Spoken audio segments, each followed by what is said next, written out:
everyone. Let's start our session. Just a reminder that we are going on Zoom live. Itu? Pagkatapit Irma kina kita Irma cara tekai. India kemana te atakura. Etio eruka eho tihe mario. Kia ora. Welcome everyone for today's briefing. More staff than public, but that's a good sign. Good to see you guys. We'll start with apologies. So we have apologies, but we have got apologies for lateness, Victoria and Jay. And we have Zoom, John, Pauline. Hello, John. Pauline, so they're just, yes, connection says connecting. Yeah, there you go. Emma is just walking in, so we'll have 14.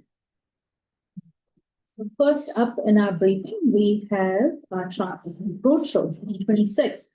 So we welcome Kathy, Jade, and Sharon. Oh, that's lovely. You're Sharon today. Now, cool.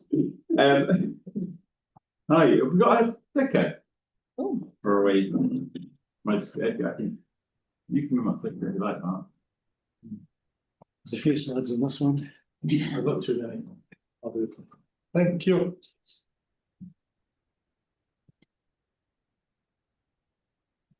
Cool.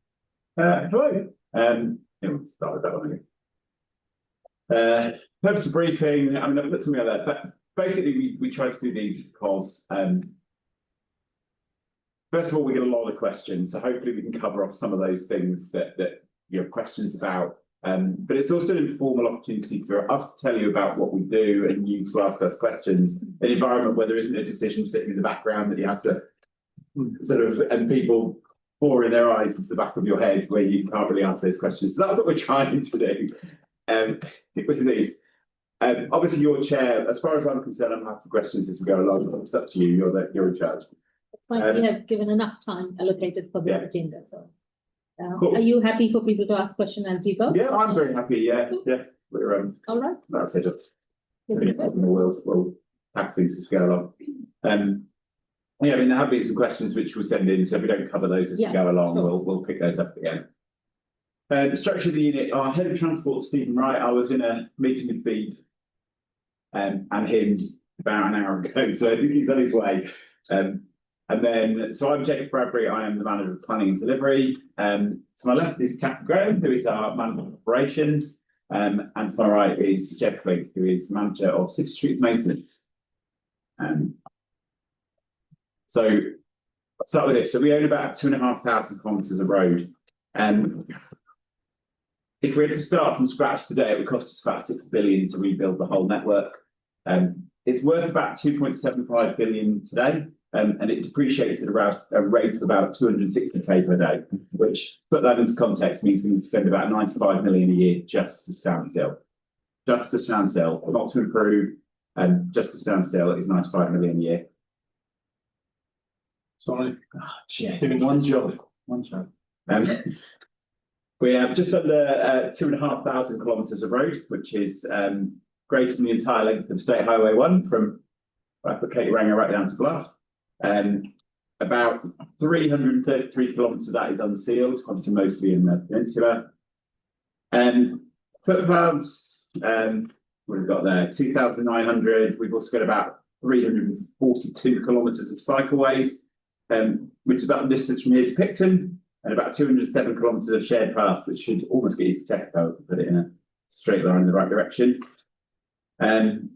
Street lights, yeah, 40-odd thousand. We've got 25,000 poles, we've got 327 sets of signals, 258 CCTV sites, 207 pay-by-plate parking meters, bus stops. We have, I put the bus stops on there, we've got 480 shelters as well. We also, interestingly for you guys, we own the tram, so we own the infrastructure for the tram in central town. So other people own the trams that you see going around, but yeah, we own all the overhead wires, all the track, all the rest of that stuff, which means that essentially we get audited like we're a rail operator. We're like Kiwi Rail in that respect. Thanks. Can I just clarify? You said with 300 odd k's of cycleways. Yeah. What's your definition of a cycleway? It includes all sorts of different things. So it isn't just the major cycleways. It includes a whole set of things through parks and I don't think what else we've got. But not they're separate from shared parts. Yes, I think so. What about It cycle might lanes? include cycle lanes. I can't remember. Okay. I need to go. I could go and check the numbers on that. Sorry, and I've just got a question before we move on as well. Back to the first slide, how much a year did you say that it would cost us just to keep up? About 95 million a year, just to stand keep still. up. And so what is our total budget? We spend I'll get to that later on. Yeah. Last year, and this year we spent about 130 million on capital. And some of that is improvements though, so it's not necessarily renewing the assets we have; it's adding extra assets. So it's So basically you could say like $50,000 extra we put into it than what we must do to stay the same. Well, the differences between renewals, so renewing and looking after existing assets, and then improvements, building new things as well. So the 100 odd million that Jacob mentioned, that's not all on renewing stuff. That'll go towards building some new stuff as well. Oh, totally, I understand that. But that's the total budget spent on our roads. on our roading assets. Yeah, transport assets. And so we spend 150. Yeah. And we have 100, we have to spend 100 just to. Yeah, in renewals. Yeah. Okay. So the last bit I'll add, on the street trees, we also own about 107 hectares of landscape sites. It's about 2/3 the size of Hagley Park. And most of those are like little corners, intersections. They're not a great big park. So there's a lot of work. Essentially with this, what we're trying to say is we own a lot of stuff. We have to look after a lot of stuff, and it's really quite a diverse range of stuff. So you tend to think roads and cycleways, but yeah, when we're out looking after trees and cleaning bus stops and all that kind of stuff, it's quite a range of stuff that we have to look after. The road signs by themselves would be enough. I think you as a board are quite familiar with issues with street trees as well. Okay.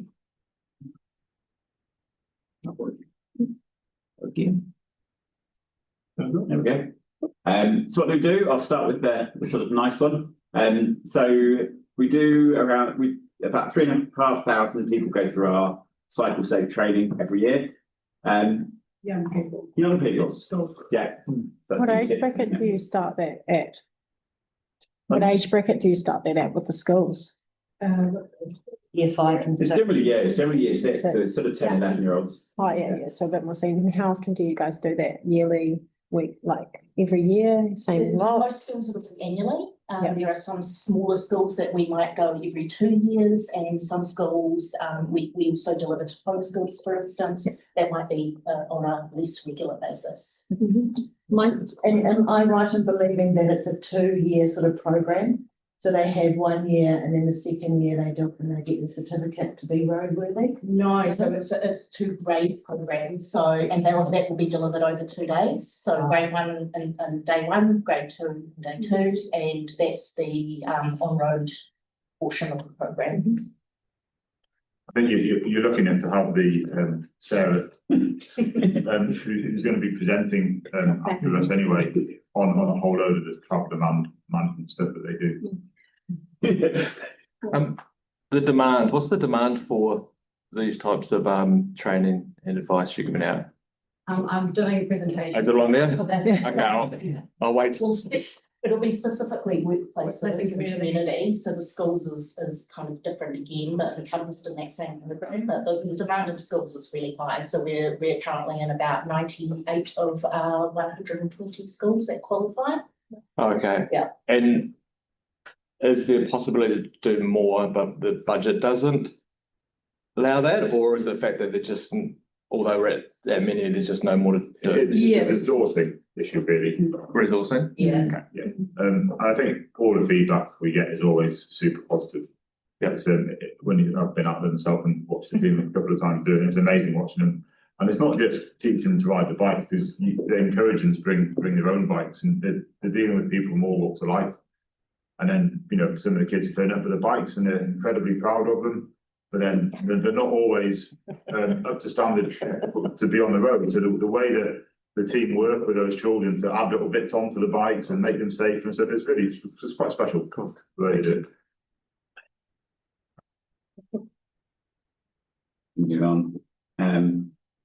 I put in regulatory development, but this slide sort of grew. But our team does a lot of work with developers. I said there are 290 consent applications that provided advice to last year, which is everything from the likes of, I think that's a picture of Homebase. And we do fast track, we provide advice to fast track applications. We also do all sorts of things like the road stopping, structures on streets, vehicle crossings, outdoor dining. There's a nice picture of over there. But we have a lot in town as well. And traffic management applications and the auditing process. So if you think of too many cones and you ring up and complain about it, it's someone from the transport team that goes out there and has a look and see whether that's right or not. So a question in regards to the new supermarket going onto Madras Street and the fact that during that resource consent process, the council said they disagreed with the development and mainly due to the traffic issues.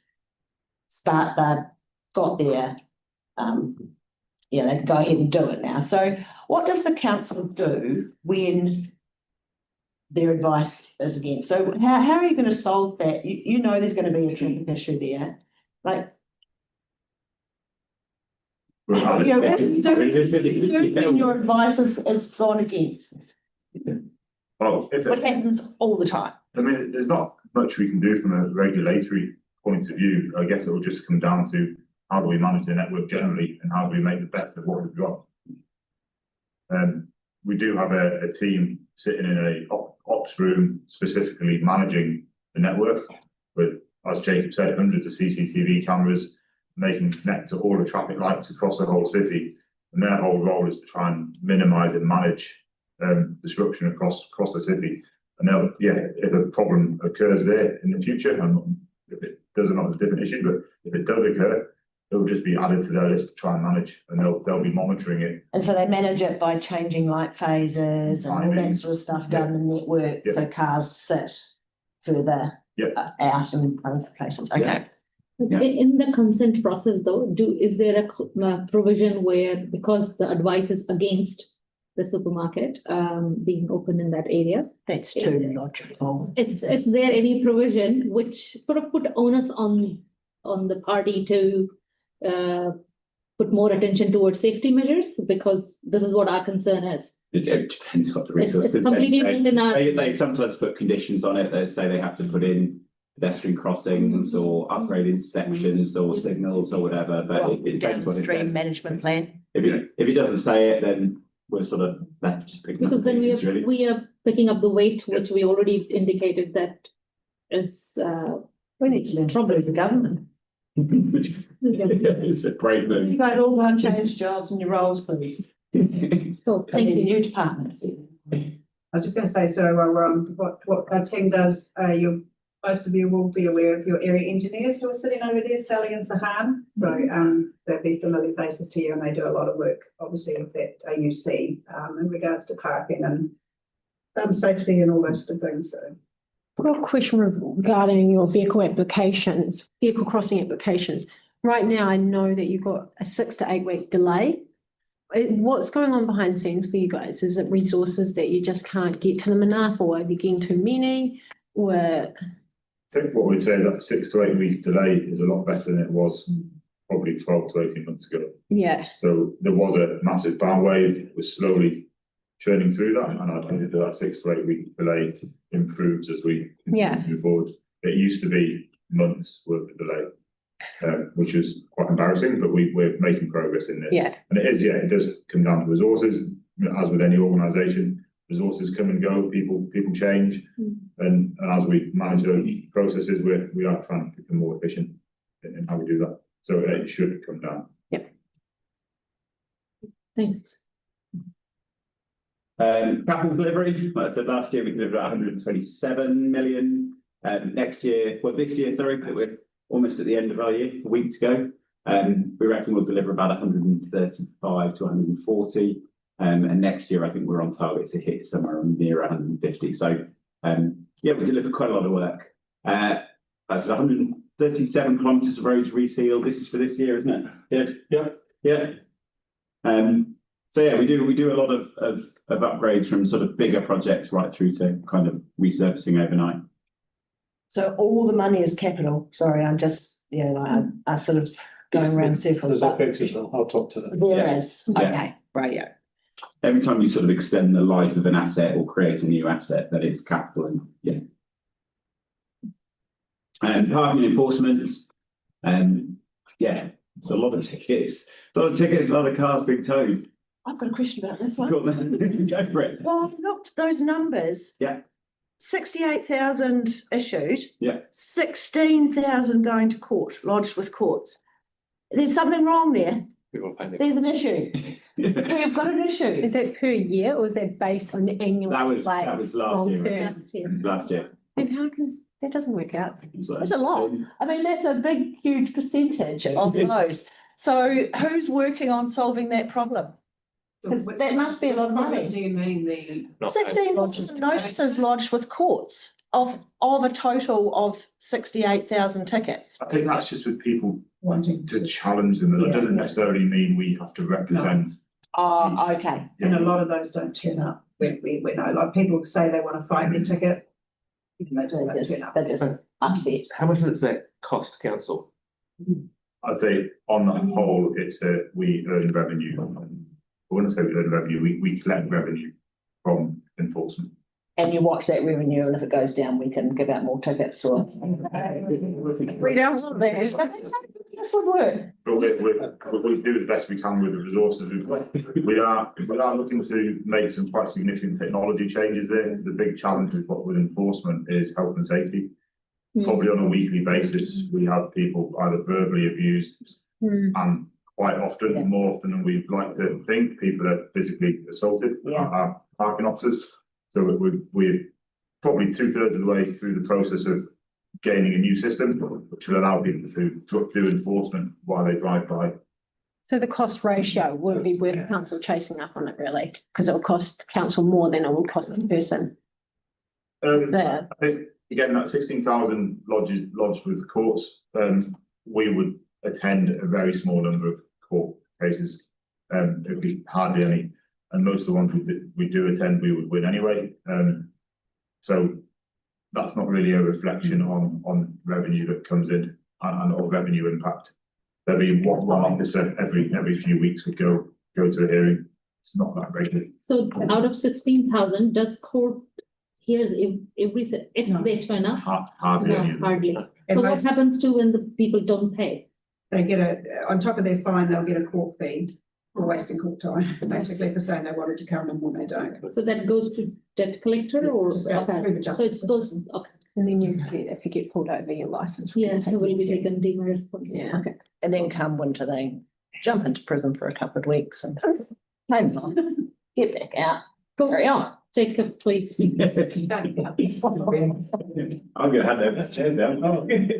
I'll get more G'd up. Good afternoon, everyone. My name is Jed. I'm the City Streets Maintenance Manager. So look, just some very high level information here. Whenever you interact with the city streets, there's a really good chance you're going to interact with my team at some point. So on average, we get between about 32 to 35,000 hybrid tickets a year. And they come through the system, they're loaded in by the call centre, they're loaded in through SnapSend Solve via residents and the public. They also come through community boards and your board advisor and your board manager. Average time to have a fix in place, that's not the physical fix, but it's to have identified and understood what we need to do in that situation. Generally takes less than an hour. We've got really good systems and processes and streamlines for this. A lot of that is done by our contractors as well. They'll go and action the ticket based on the set of criteria we give them.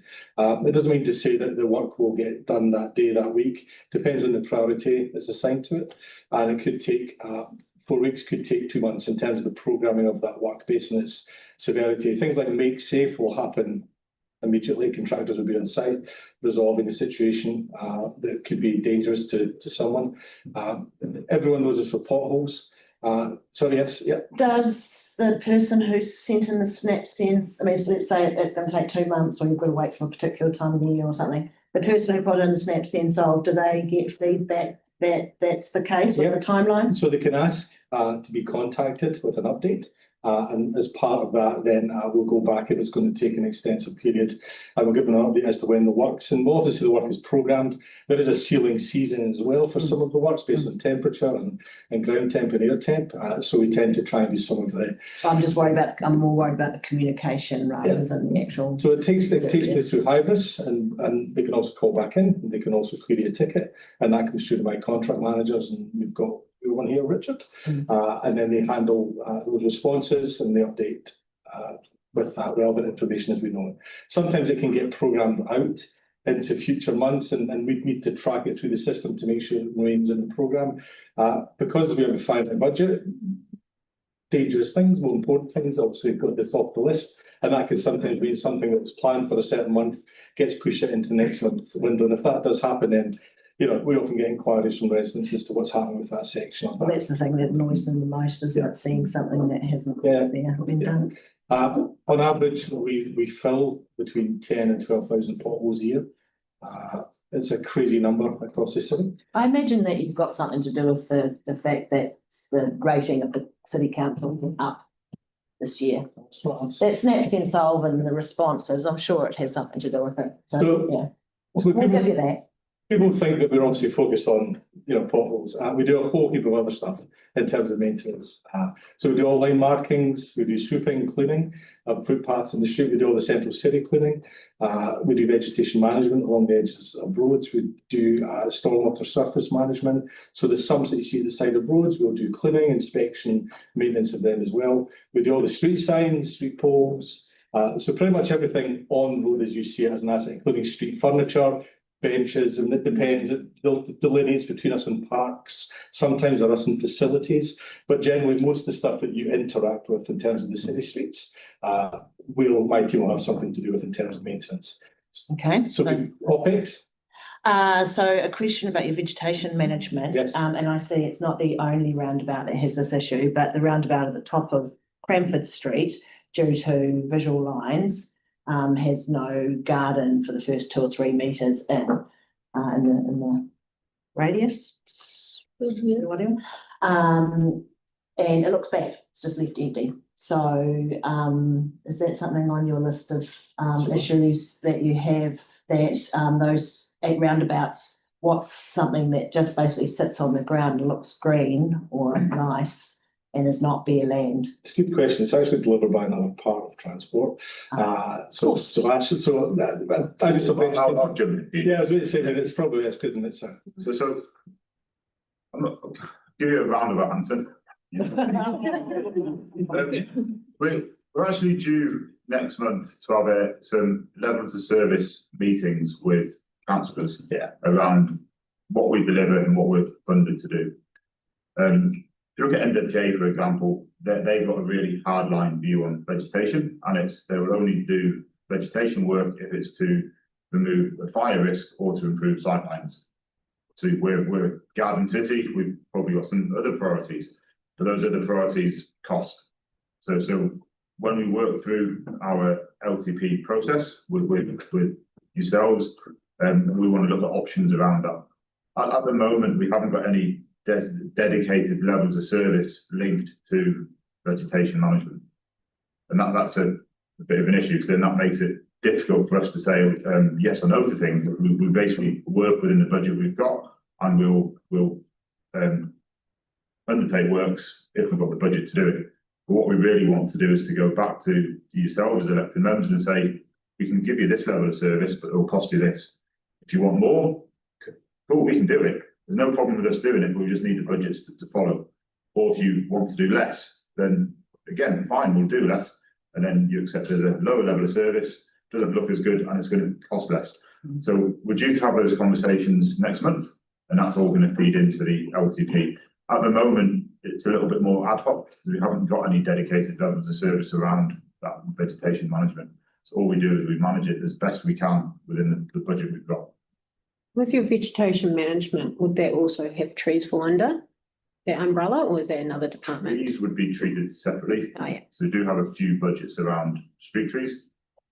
Yeah, they are treated separately for the vegetation management. So everything up there is primarily OPEX funded. And you asked the question between operational and capital. So OPEX is funded via rates and generally is delivered via the ratings values that we collect through the year. I also have a very large capital budget, and the capital budget is primarily for road resealing and road rehabilitation, which is a bit more work before it moves into what we call capital renewals, which is where Jacob picks it up. So my team are the ones that work with contractors to basically lay down chip seal or asphalt, AC, on roading surfaces, depending on the road condition, types of vehicles, volume of vehicles, where it's situated.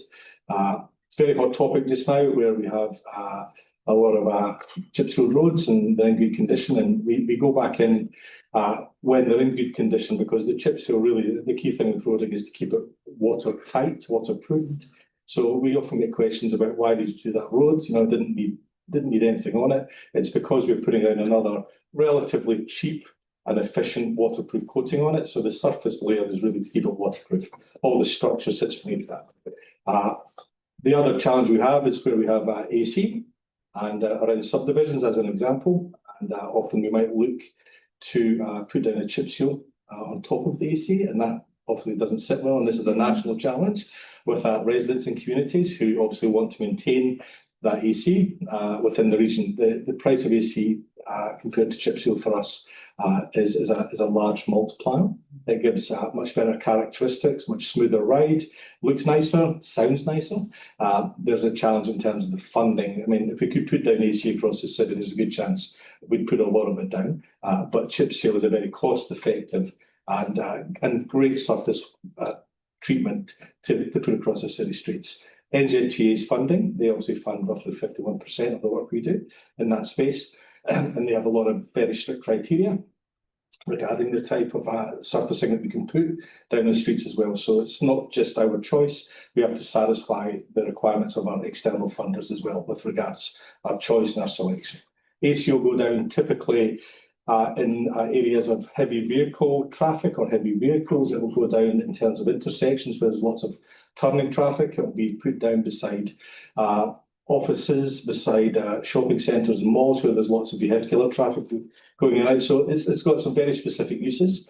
And then we can use it as a structural element as well if the roading is a bit weak beneath the surface, but then you're really getting into lots of expensive money. But they're both really good products. People generally prefer AC, but we also have a large budget for chip seal as well. What percentage of the network are you doing each year currently for resealing? That's a great question. I think this year at 5. Yeah, something like that. Is that I think it's like that. Yeah, just under 6% of resealing the network. So, roughly every 15 years, you get that road. And look, if you look at chip seal, it depends, and people ask for an absolute value. You could have a chip seal road that will start to fail at 8 or 9 years. And that's early, but that's because of the type and volume of traffic hammering down it. Equally so, I was out on a training course today with a few staff. You can have a chip seal road that's been down there for 18 years and actually looks in really good nick. And it's the same for AC. You're generally looking at a slightly longer, probably 13 to 20-year lifespan for AC, and it is a much costlier product, but it does give you a longer longevity in the road. So there's a range for these things.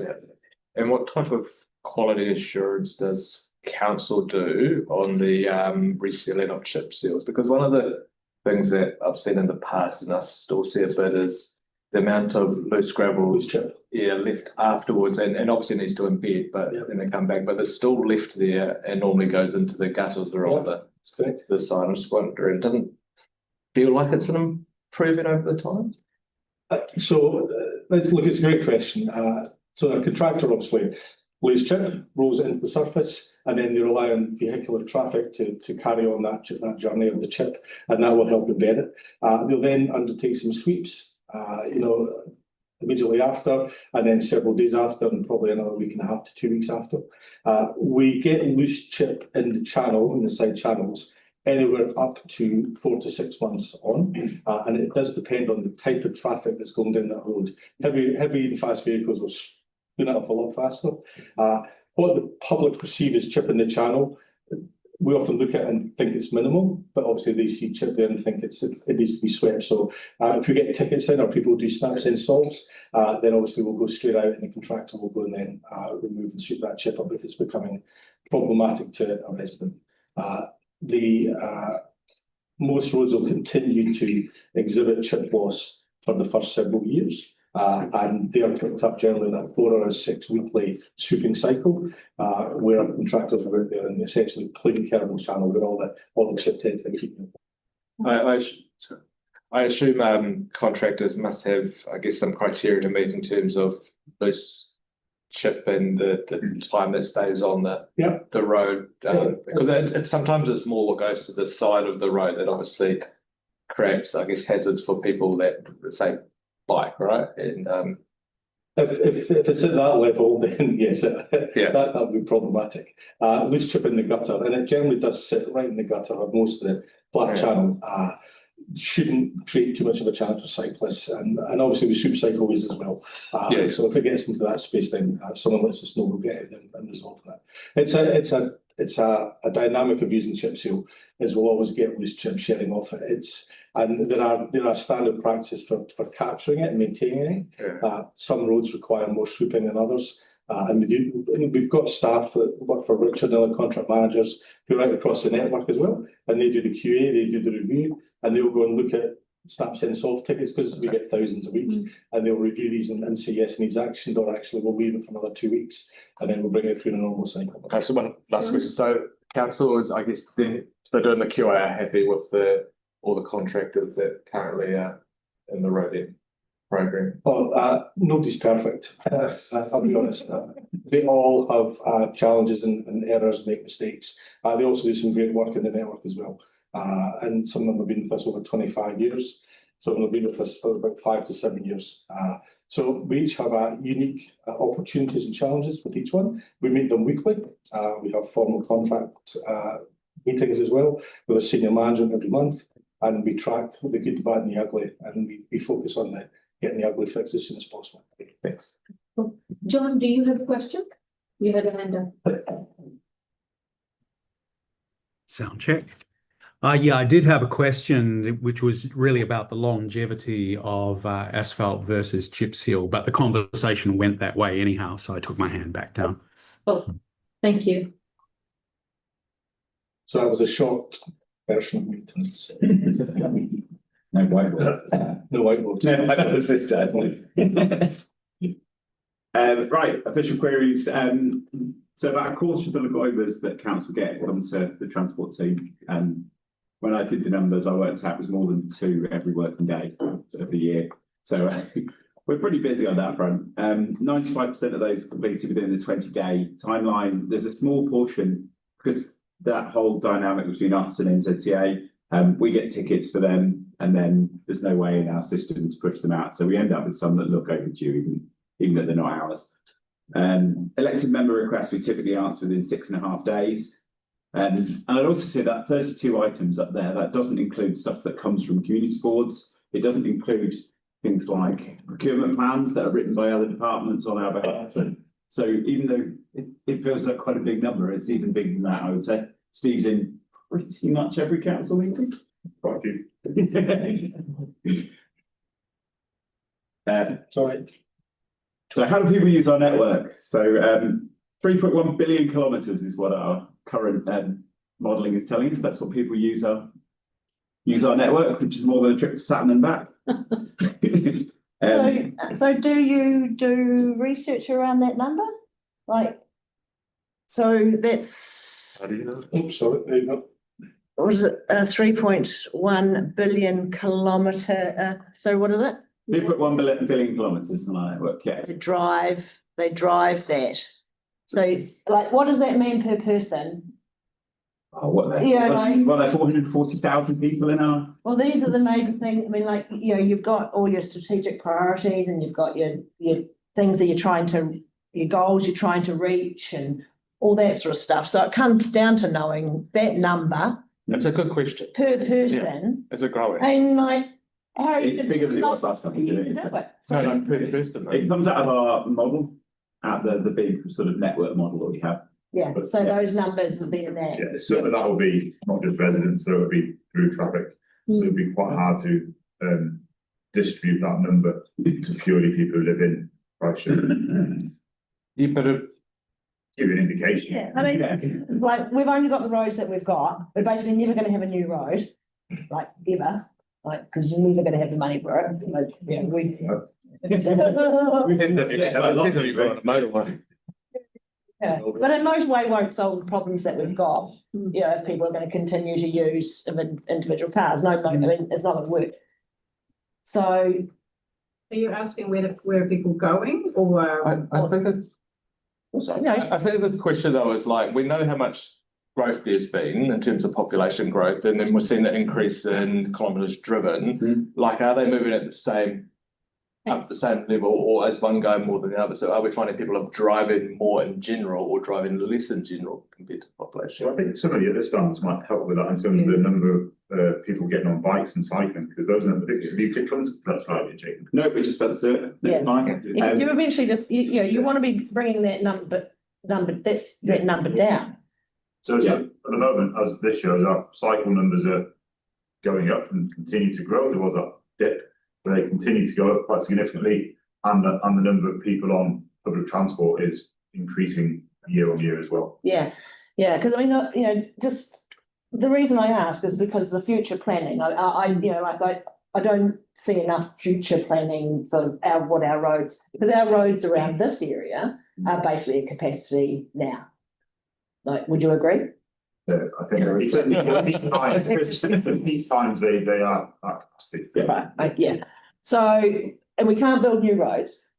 So if that number keeps on increasing and there's no major changes, like, we've got a whole breakdown happening, like, you know, reasonably soon. So, yeah, do you know how much, you know, I don't know, how much of that 3.1 billion kilometres is now in cars, now on bikes, now on, I mean, are they moving? And are we watching that? That Like, to be monitored. We can pull out that, we can pull out that later. Because that would be great, that. We do have it, and it shows, and obviously it shows where the worst points are for different types of vehicles. So we can say this is a freight hotspot. So because you can get bad congestion, but there's no freight. And if your focus is freight, then actually you might want to focus on different things to.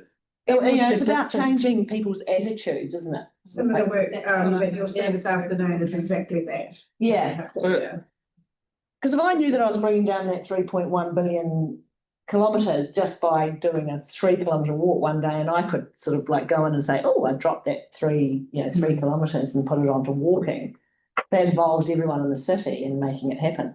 What ratio? Do we need something like that to happen to make that change? I think that we do have so much data available. Where's your philosophy department? I think it's actually just displaying some of the data. We have Exactly. Yeah, that's the point. It's like, you know, people want to see this. The people want to be involved in making this happen. It's like they want to recycle as well.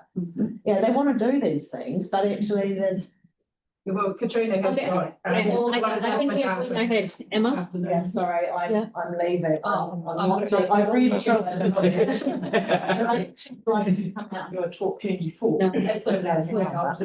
Mike. I actually think this is a whole big conversation all by itself, right? But it's actually, I think, also a really important conversation. And I think, like, if we look at Christchurch, already has the slowest commute in the country, right? But if we start to go further out into the 30 years, right, what is 2050 going to look like? And does the council, if you look at the projections of growth, does the council have an idea of actually how many people, what percentage we need people to be using public transport, biking or taking the bus, or walking, to actually ensure that we don't continually just become traffic jammed everywhere? Do we know the percentage we need to move to if we know what road's going to do? There is a threshold. There has been modelling done before, because obviously when the Northern Corridor went on, that was, you know, when there was a lot of work done with Greater Christchurch and NZTA around what was the tipping point. I don't know those off the end, but yeah, absolutely. You know, there's modelling done that will demonstrate that. And I think you actually asked a really good question, and it's something that we should go away and look into, and it's something we could then use as part of our capital programme planning moving forward, and how we plan to allocate a certain amount to renewals and a certain amount to do certain improvements, but how do we allocate that money to improvements? And that sort of data could be really valuable in helping tell a story as to why we need to spend this amount on PT or walking and cycling or intersection efficiency to get more cars through the intersection.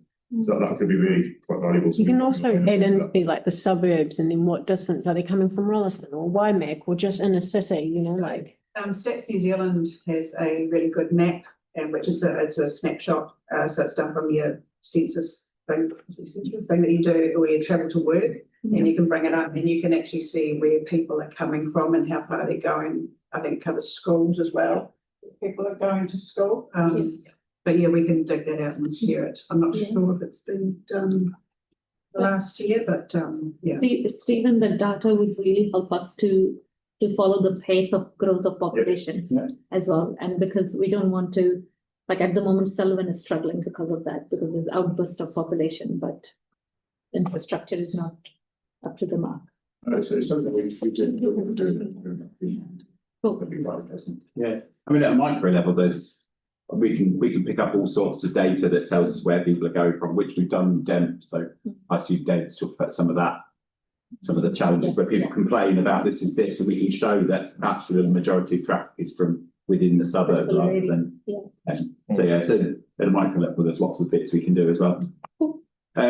Sorry, go back to the sideway. There's a couple of bits I was just going to add quickly on there. If I took this again, if you go to the council's website and look at it, there's a massive spike right now. We are really wonder why.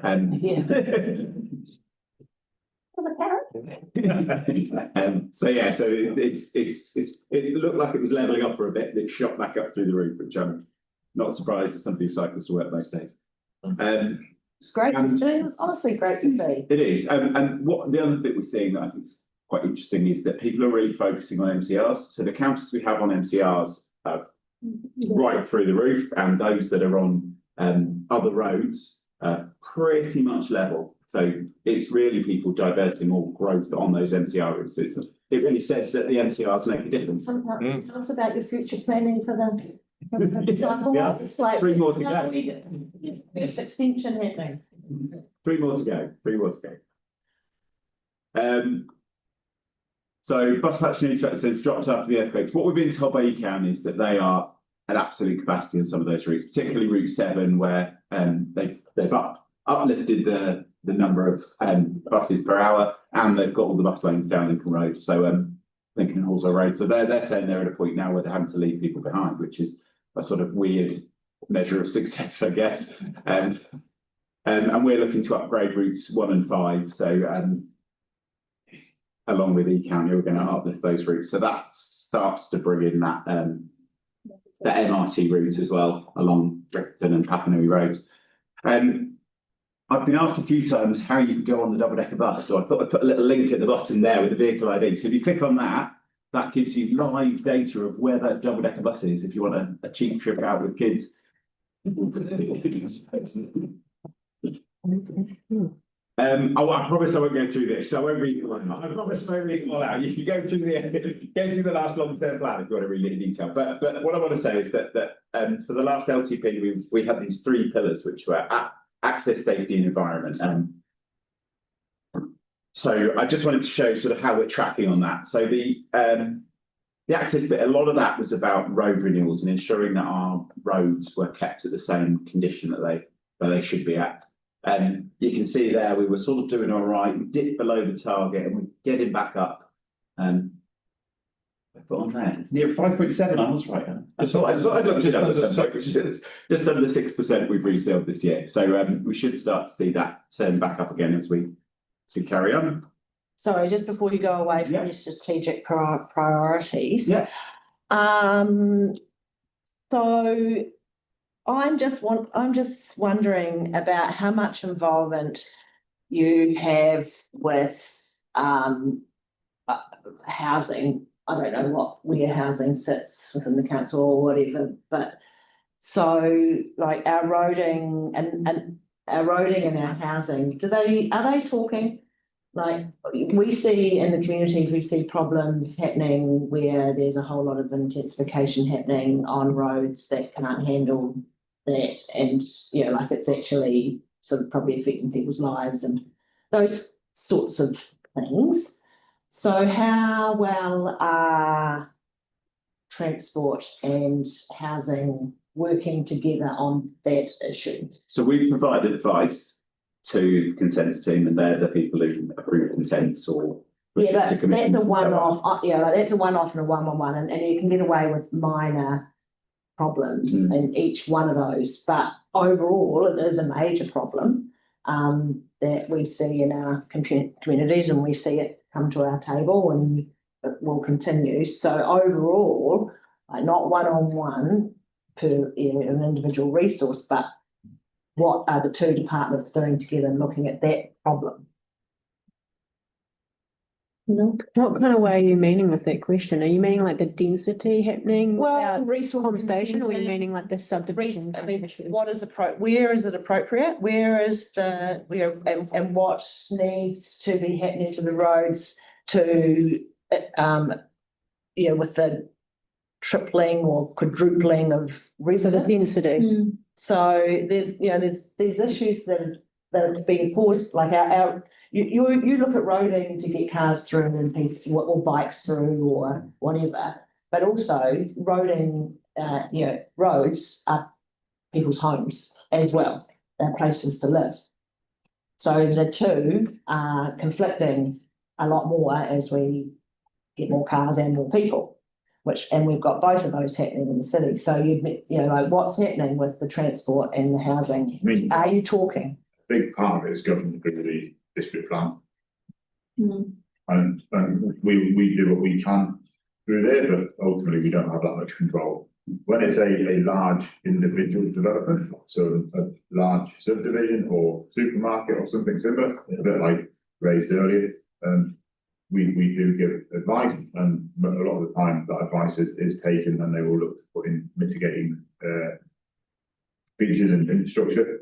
But for lots of small ones, there's not much we can do about that. Well, yeah. So we have consent process. For example, we've got a small stretch of street, got 20 houses. Now with the intensification, 20 houses turn into 40 household. Yeah, so the cars number are doubled now, we're assuming.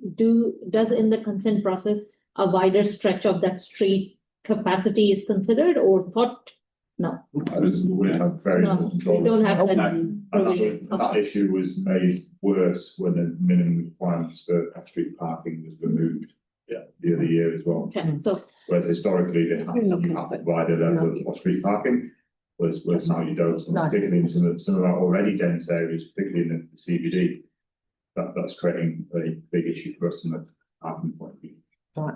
Yeah, and in the community point of view, it's also creating a big issue. We already have isolation issues, mental well-being isolation issues. I mean, the fact that not only can these people not park around their own houses, they can't have people visit them. And we've got housing that's being built with, you can't have your granny to come because she can't get up to the upstairs toilet. Now, these are all breaking down our abilities to socialise. Yeah. So they're major issues. Sorry, after we have to keep going. Yeah, I've got to go too. That's what I was just getting it all in.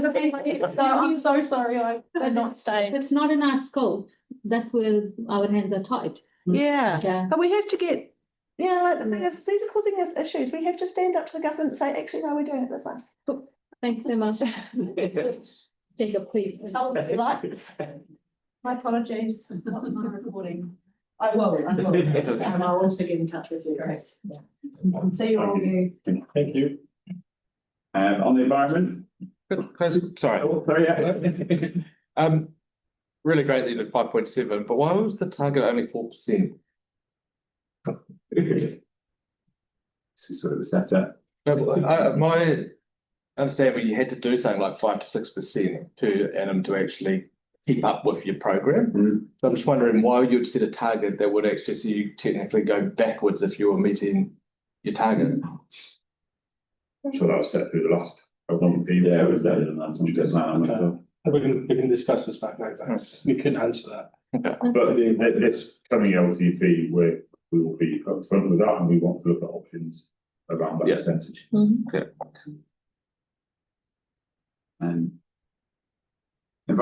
Environment, this is a chart of the services within a 1 kilometre walk. So it's schools, places to work, healthcare, so GP services, supermarkets, and then basically parks and reserves. It's sort of, a lot of it seems quite intuitive, like you'd expect that denser places like Sydenham would have more services. But there are some odd gaps in service that I always think are really strange. That strip just outside, just where's that Fendleton, just north of Hagley Park, and to have one service within a 1 kilometre walk there, that close into town, I always think is quite interesting. I'm not sure what the answer is there. I mean, it probably goes hand in hand with the densification, that then you get more shops and more things in an area that get closer.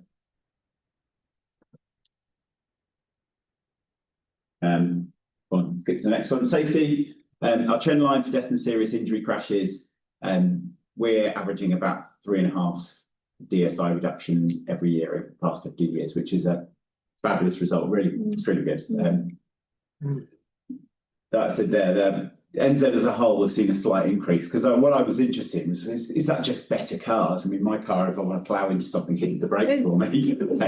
But actually, NZ as a whole is pretty flat, actually slightly up, and we've got this long trend, just fairly obviously down. Is that including scooters as well, like yesterday? Scooters are not vehicles. So this is taken This is purely just from the CAS database, which is the police database owned by, or police stats owned by NZTA.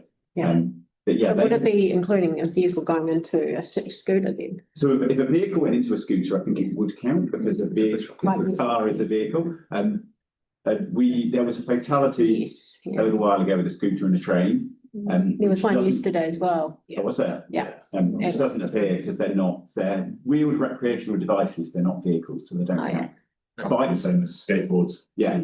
So bikes are vehicles. So There's some funny criteria around the wheel, has to be over 30 centimetres or something. Something like that. So in terms of your long-term planning,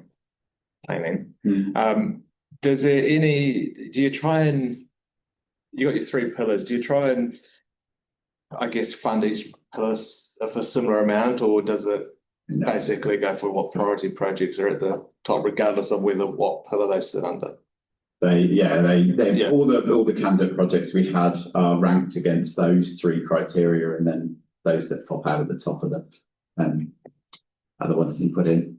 But the thing is, we do things like street renewals, which aren't necessarily safety projects. They can be condition-related projects. But because there are opportunities to change the entire street from boundary to boundary, you get an opportunity to make streets narrower, or at least build sort of threshold treatments that manage speeds better in those streets, or more appropriately in those kind of streets. So I think we build safety into pretty much every project we do.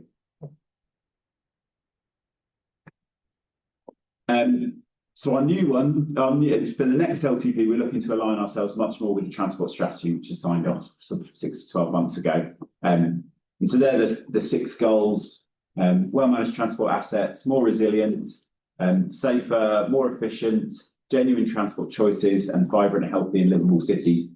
The key projects for us in the next long-term plan are more going to be on the renewal side. The Infrastructure Commission released a report a few months ago, and one of the key things they talked about was that you should spend about 60% of your money on managing what you've already got, and only about 40%, at most 40%, on giving yourself new stuff, as it were. So that's what we're trying to align ourselves with, to be more in that kind of space.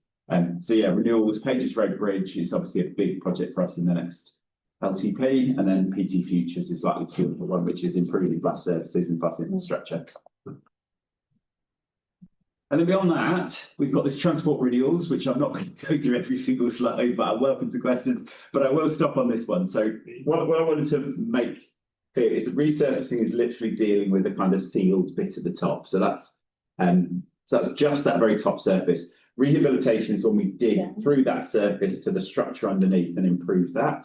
And then street renewals are where you change things from the boundary to the boundary. So that's when you get the opportunity to essentially start with a blank sheet of paper and redraw the street how you want. Got to primarily me, then street renewals primarily Jacob. Yeah. Nothing on that. I mean, we could flick through those. Fantastic diagram. That's about 3 years ago. Council. Yeah. I thought I could take the off actually. I know, I was going to say, every time you do it, the maintenance teams, you can see them all grumbling because that is not how a rehabilitation looks. But I think it's such a good sort of simple diagram that I think people understand it. Yeah.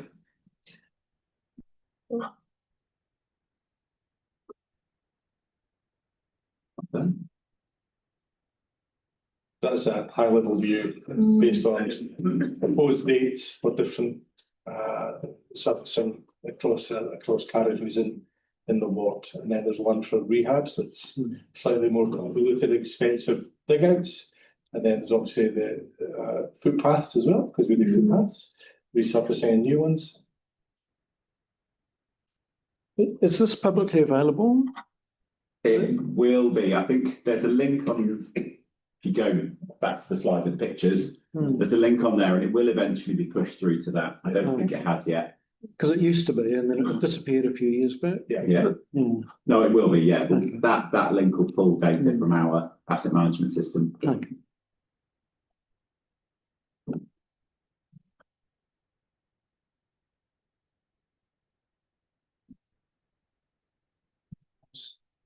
You get more complaints about footpaths or roads in terms of condition? That's a great question. It would be really hard to say actually. Footpaths are very susceptible to lots of things that people value in Christchurch, like trees. So most of the footpath repairs that I will deal to is primarily because of tree root interest, either through or under the path. In places like Northwood, where it's concrete footpaths, literally you'll get a 6-inch trip stop. It just lifts a whole block of concrete up. In other areas, it starts to very slowly ripple the AC. We're often hamstrung by what we can and can't do in these areas. We can't take the tree out generally. We have to come to the board and discuss it, and our preference is not to remove the tree. So we work with our arborists within the transport team to see what we can do from a specific tree root approach, which is selecting individual roots that might not damage the tree, but we can remove. The challenge being is they will regrow generally.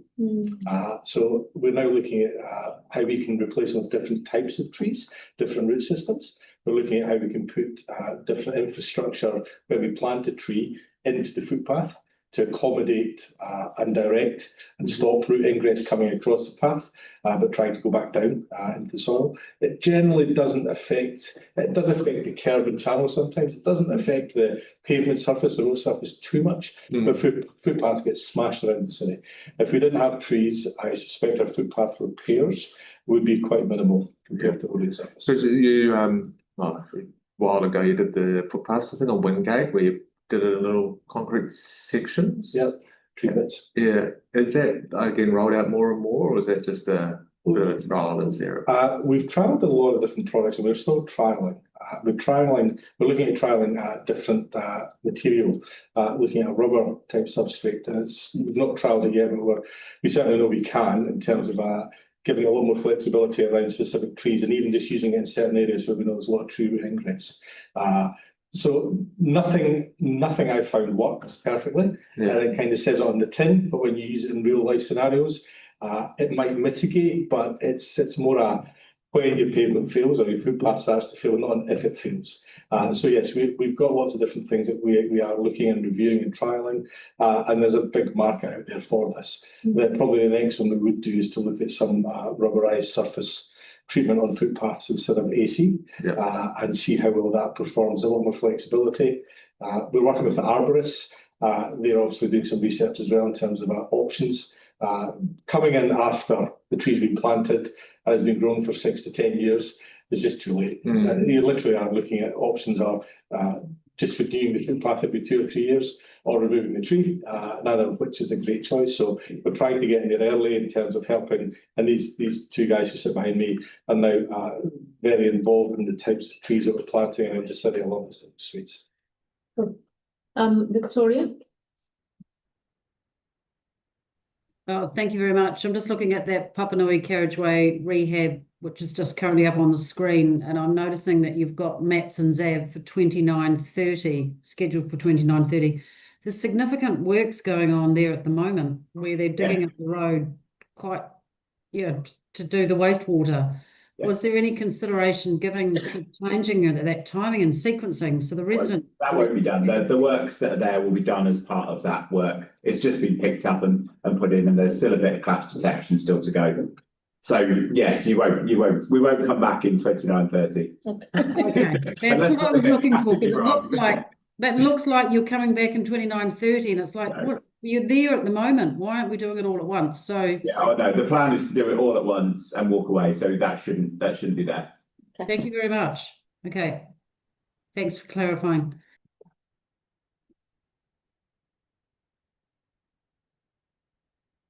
Any more questions? Anybody? No. Thank Oh, you. is it the end of it? Yeah. That's it. Oh, I've got one. I had one last question. We've had a lot of questions which we haven't done. A lot of people going to answer. I remember rightly, you were looking at putting some type of material into your roading. When you're doing that asphalt, and they actually add in a secondary, they were doing some trials on adding some type of like plastic or something into roading material to try and recycle. Is it car tyres, old car tyres? Car tyres, yeah, that's right. It's Various trials. Yeah, so That's a right smile. yeah, so let's just say they are still very early in terms of their approach. Like the footpaths, we're doing a bit of due diligence. I know other councils have done some trials. They're on very low volume roads. There's still a bit of due diligence that I need to get across in terms of microplastics, in terms of leaching, and there's a lot of university-backed studies, and I'm really keen to see in a real-life scenario how it holds up to different types of traffic. And look, we're actually in contact with other councils that have trialled these products as well, and we're still, I've met one in a couple of weeks ago just to see how it's going. And like everything, some of it's worked well, and others they probably wouldn't do again. So before we jump in with 2 feet, I'd rather just let them test the water first. Oh, yeah, it's interesting what would be the impact in say 20, 30, 40 years. Well, this is the thing. University studies, they're probably 2 or 3 year lab tests, and they all look great. And look, they might well be great, and I can't say they won't be. I'm just really keen to see some real life worldly aspects of this in use, and then we can choose and pick the good stuff out of that. Thank you. Right. No one else? Cool. Thank you very much. Thank you. Thorough. Thanks, everyone. That was awesome.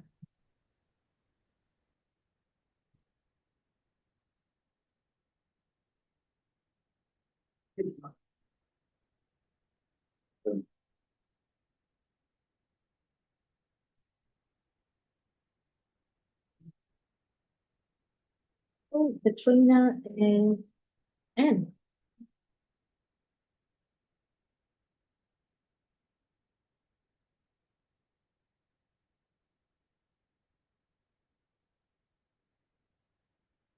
Yeah. That's the presentation. So I'm doing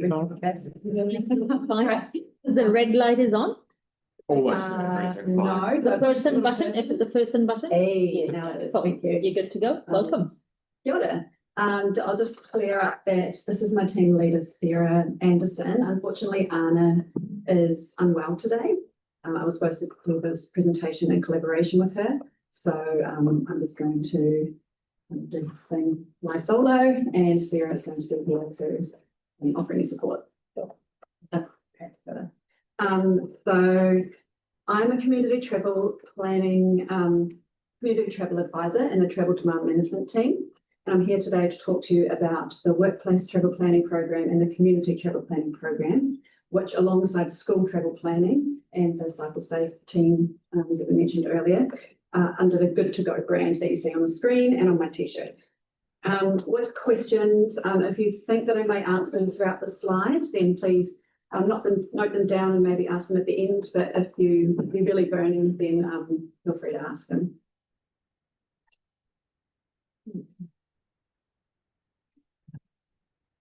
So first up, who has noticed the difference that school holidays make in traffic?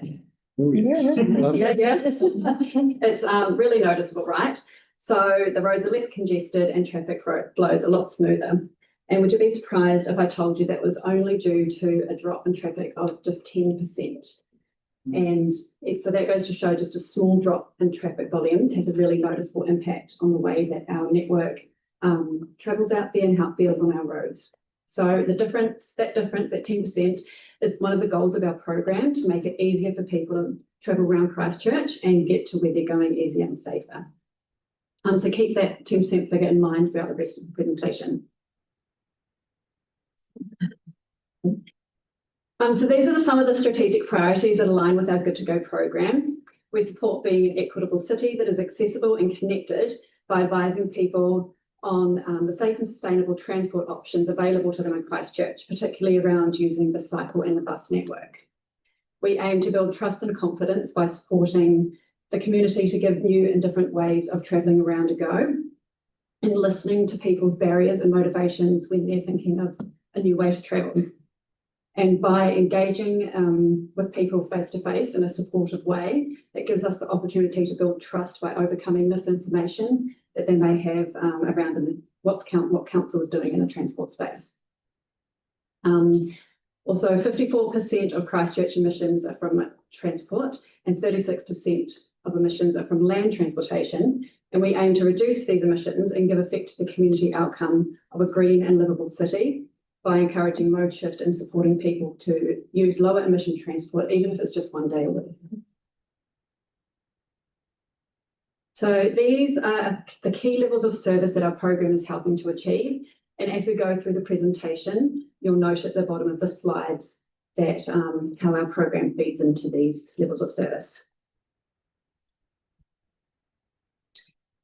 So the current long-term plan has confirmed funding for the Good to Go program delivery, and our workplace travel planning program is co-funded by NZTA and Council, while our community travel planning program activity is funded by ECAM. So the big question, helping people to consider changing the way they travel.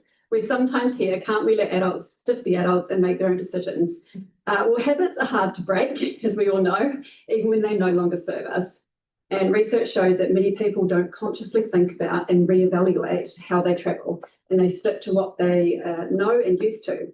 For example, someone may think that the bus down the road from them still goes every half an hour, when it's actually had an upgrade in frequency and now goes every 10 minutes, making it a more desirable and viable transport option. And so a powerful opportunity to help people reassess the way they travel, and if it still works for them, is where there is a change in their life. So in behaviour change theories, we talked about philosophy before, this is kind of off the back of that. This is called a change moment. So these moments make people more receptive to new information. And we identify these change moments, such as when someone changes their workplace or study, or a workplace relocates into the central city. And travel during these changes is usually top of mind for people because they're worried about where they're going to park. It often means that when they move into the central city, that the availability of free or available parking is reduced, and the accessibility of cycle and bus networks improves though. So this carrot and stick approach of both the good and the challenging are really important motivators for people to consider. And so yeah, that push and pull factors of those two are needed So we'll get into our good to go workplace travel planning first, and this section will take a closer look at what it looks like in practice. So the program is designed as a one-stop shop for travel planning with a wraparound service to help staff of mainly central city workplaces find ways to commute by active or public transport. This is a typical process when we work with an office that is moving into the central city, and an office move is one of the examples of the change moments that I just mentioned. First, we get buy-in from management and to partner with us to deliver the program to their staff. And then we run a brief pre-engagement survey to find out things like how people will be travelling to their new office, how they currently travel, and what transport options they may be interested in trying. Alongside that, we also make sure that we find out people's motivators and priorities, such as challenges finding a car park, wanting to save money, wanting to save time, considering their stress. And so we kind of look at all that information and tailor a presentation and present that back to staff just before they move to their new office. And the presentation offers an overview of the Christchurch bus network, the major cycleways network, like we talked about before, and what's that made up. We go into what the MCRs are made up of, help people kind of navigate travelling on the MCRs. It touches on a range of other transport modes. We offer ideas for mixing up modes, so we don't go in there and say to people you have to change to travelling 5 days a week by bus or bike. We really listen to people's own needs and life commitments and tailor kind of like a travel package for them essentially that works for them.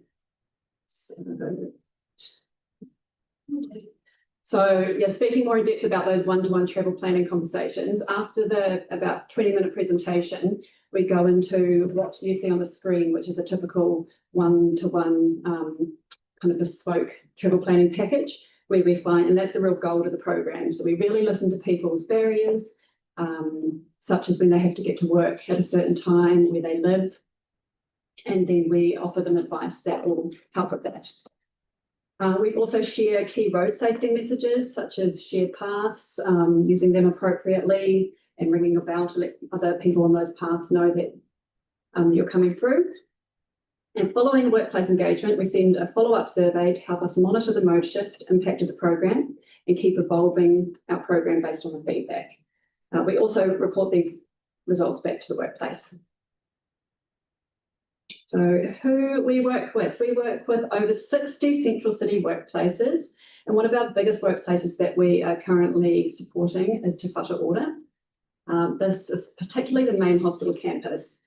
Now, this is one of the biggest employers of the South Island with over 6,000 staff, and they have a lot of parking and commuting challenges around that area. It's quite a pinch point, especially with Parakiore involved there as well. So we have what's called a healthy commute group that meet regularly to help form initiatives and we help guide them on initiatives they can implement to reduce those challenges. So we partner with Environment Canterbury to deliver our program and fund resources and incentives such as metro information guides and bus credit. These are some of the workplaces we work with. So as you can see up there, we work with a range of organisations from law and consultancy, public service, health and education, and some other organisations as well. The good news is the city is still developing. And so with continuing new office builds, workplaces are still moving into the new city and they still need support with how they're going to commute into the central city. Another change moment the new developments can create is when vacant sites that are being developed on mean that gravel car parks are lost, which can be a good opportunity to re-engage with those workplaces around those car parks because car parking becomes more restrictive and often more expensive. So as well as workplaces, we also work with tertiary organisations such as Ara University of Otago and Te Whatu Ora and University of Canterbury, sorry. And we support students that are transitioning to campus life to make informed choices about how they travel. Some students, when they've gone from high school, they might have gone from biking and busing, and we're trying to mitigate them switching to driving their car by giving them up-to-date information about active and public transport, kind of building that culture as well. Often students new to Christchurch have heard about our cycleways network, but they have lots of questions that we can help them with when you're getting started, such as how to use a cycleway safely and being bright and seen on your bike. We attend multiple of these intakes, inductions and orientation events each year at each of the campuses. So the big question, is the Good to Go workplace program effective? Yes. So our latest annual travel survey in 2025 said that 29% of customers who had a one-to-one travel planning conversation with us told us that it led them to changing how they got to work. And when you think about how that tracks to the 10% in school holidays, then you can see that we're making a real difference. 72% of customers found the assistance we offered useful or very useful.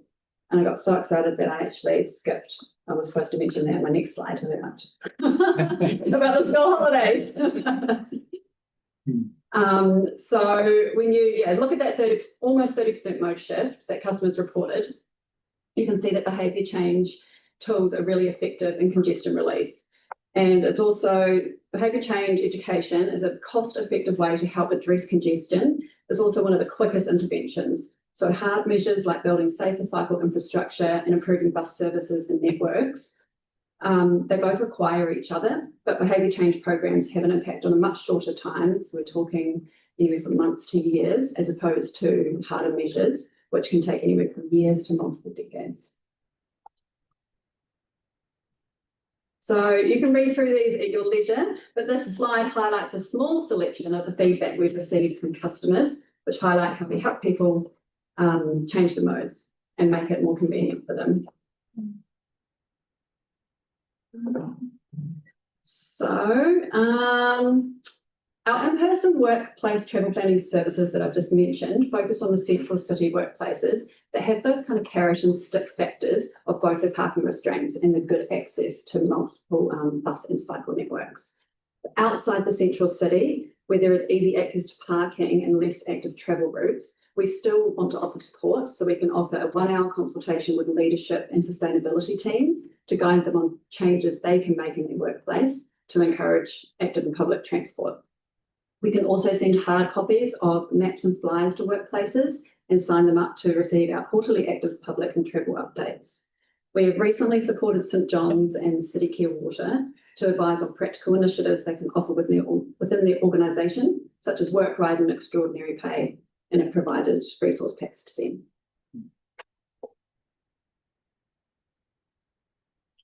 Okay, what else we offer workplace? Good to Go workplace partners. So as well as our engagements and our advice, we can offer a range of other services as well, including a 5 to 9 garage, bike and e-scooter registration drives. So this is where a team sets up, so it's that first photo up there, it's where a team sets up a stall outside the bike parking as staff leave work and register people's bikes for them in an online database. And having their bike registered means that people have the details, including serial number and photos, to make a really comprehensive police report if their bike ever gets stolen. And that increases the chances of them getting their bike back. We also work on bike theft prevention by providing advice on good, strong locks as part of these stalls. We can also advise workplaces on cycle parking, layout and security. And as I mentioned before, we advise workplace, we can send out a quarterly workplace travel update to all the workplaces on our program in conjunction with Metro, or workplaces to share with their staff. So these newsletters highlight key changes like the upcoming Motu Move and improvements to particular bus routes and new cycleway sections, including safety messaging like getting bike speed lights during the winter. Really important. Okay. Does anyone have any burning questions to ask about the workplace travel planning program? Before I move on to community travel planning. Based on your feedback, is that coming from after just chatting to you? Do you have a follow-up, seeing if the proof is in the pudding, like they actually gone and continued doing it? So good question. So over the past years that we've been running this, we run an annual travel survey with all of our workplaces and we gather that feedback. And we send that, that's a huge piece of work that we've been doing. It takes a couple of months to send it out to workplaces, and then we compile that feedback. So that's real feedback that's Yeah, written. so that's after like a month or so down the track where they actually are doing the biking instead of the car. Yeah, so that's gauging, that feedback was from if they had engaged with us and how they've changed their mode of transport. Does that answer your question? Yes. Okay, so we also do community travel planning as well as the workplace program, and this is also in partnership with ECAN.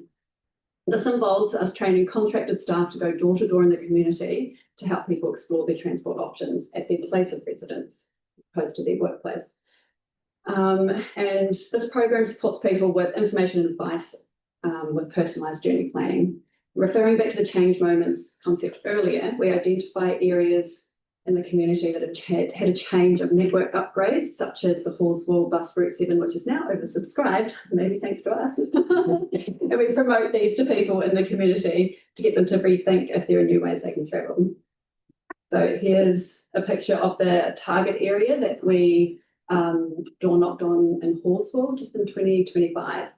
And over the past 6 years, we've run 12 community travel planning projects. So what is community travel planning? It's helping members of the community to give busing and biking a go. So with each travel planning project, we identify an area of around 6,000 households where there has been this change moment. Then the interviewers have thorough conversations to help people discover the benefits of trying something new. They're provided with information and resources right there at the doorstep to raise their awareness of the options available to them. This gives people the opportunity to stop to think about the best way to get somewhere, to see if it suits them and what matters to them. Everyone has their own motivations and questions they may need to ask. So it's in that face-to-face setting, and people can ask about the new way to travel, and they provide the opportunity to see if this would work. So also we can let people know how to provide feedback to ECAN and the council to, again, discuss any misinformation people have about the public transport or cycle network. So we still ensure that we try and reach residents that aren't home by leaving information and a sorry we missed you flyer in their letterbox, so people can still contact us to find out more about the service. So after we have visited residents, we do follow-up calls 6 weeks later to see how people have changed their travel behaviour and also their perception about public and active transport. So here are some results from the latest Hallswell project.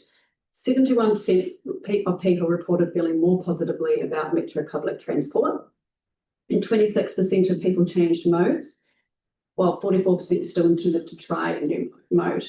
And that 88% of households visited included us having the conversations and also leaving information in their letterbox. And we had conversations with just under 2,000 residents. Does anyone have any questions about the community travel planning? So as well as our workplace and community travel planning programs, we also deliver a whole lot of other projects and resources and provide internal and external advice on everything public and active transport, but kind of your one-stop shop team. So you might have seen this handy old resource before. So our team produce and update the council's online and paper bike maps.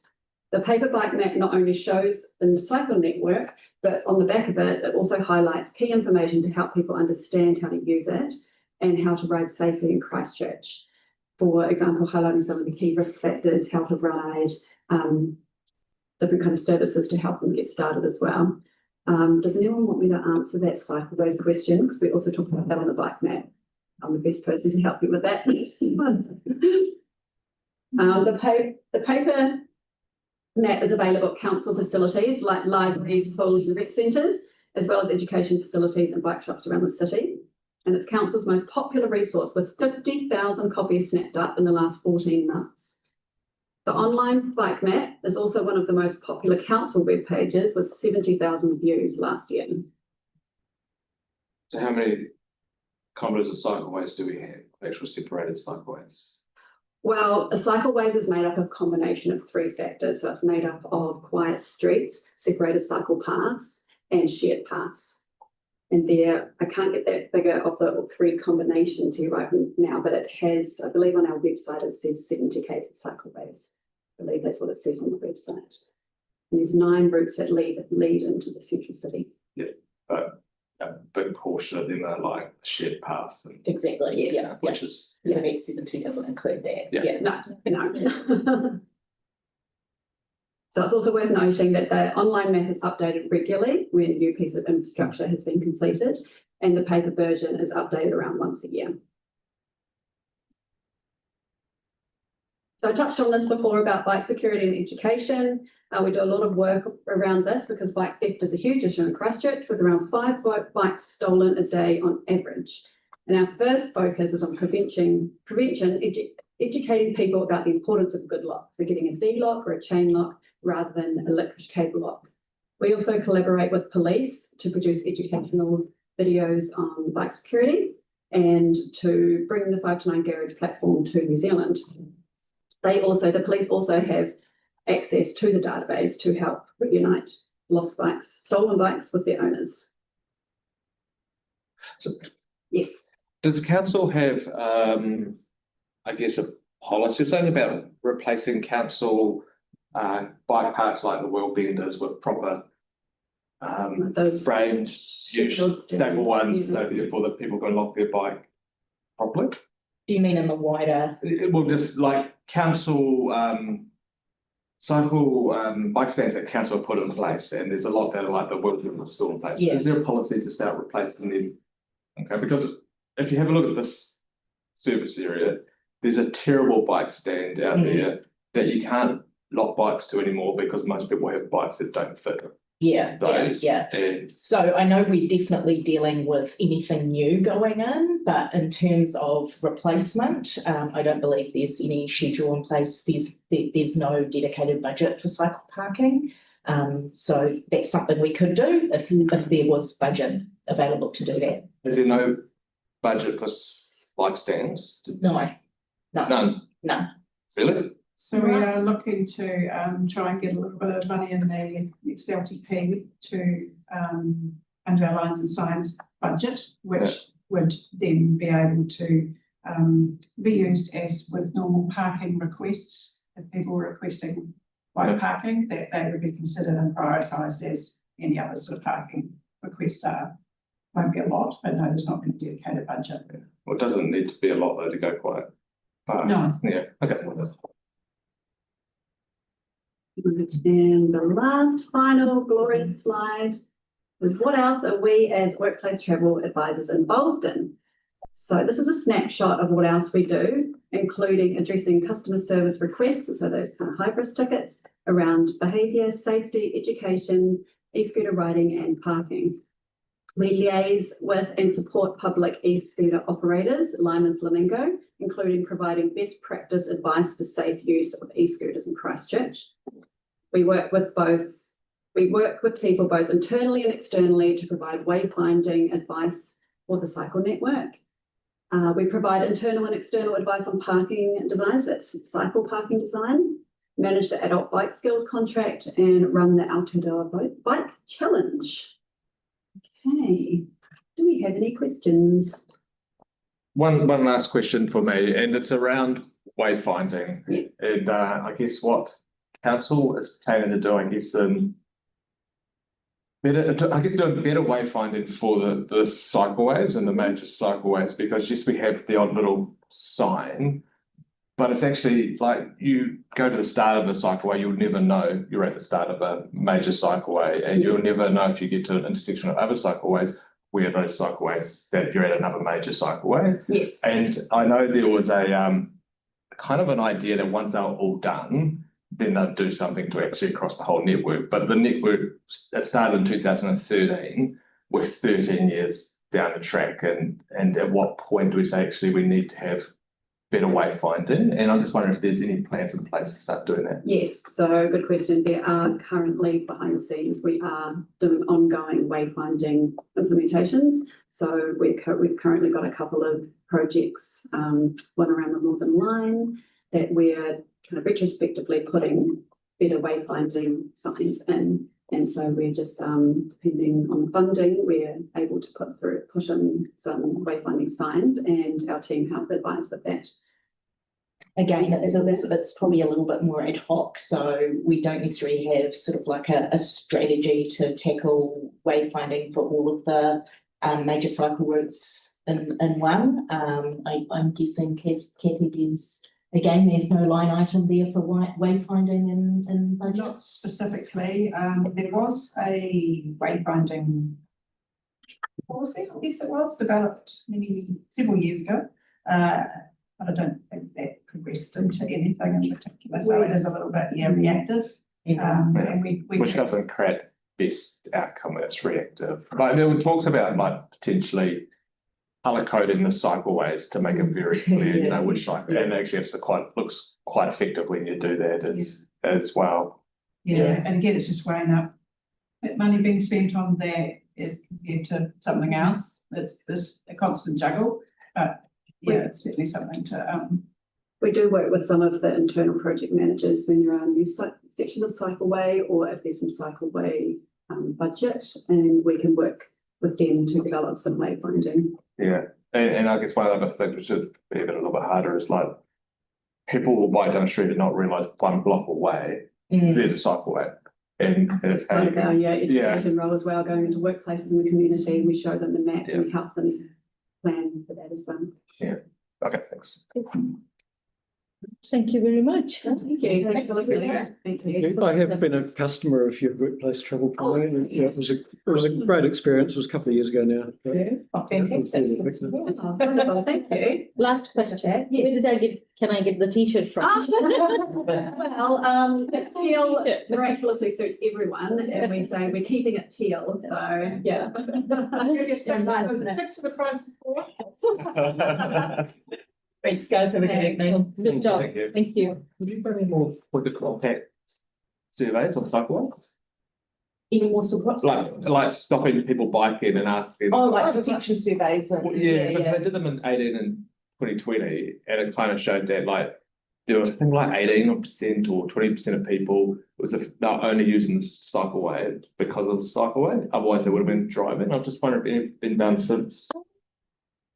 I feel like when they had some sort of question like that in Life for Christchurch. We have the Life of Christchurch survey, which asks some of those perception questions. But I'm not 100%, so I'd have to get back to you. It's the one where you actually showed it. But yeah, I'm not aware of anything that's actually on, but it could be something that they're fairly easy to run.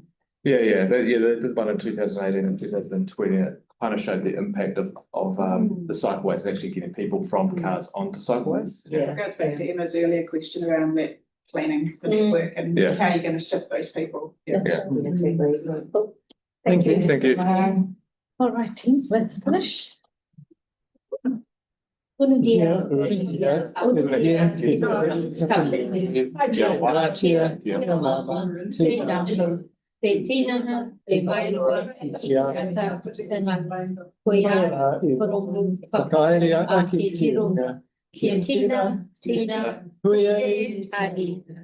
that's very much.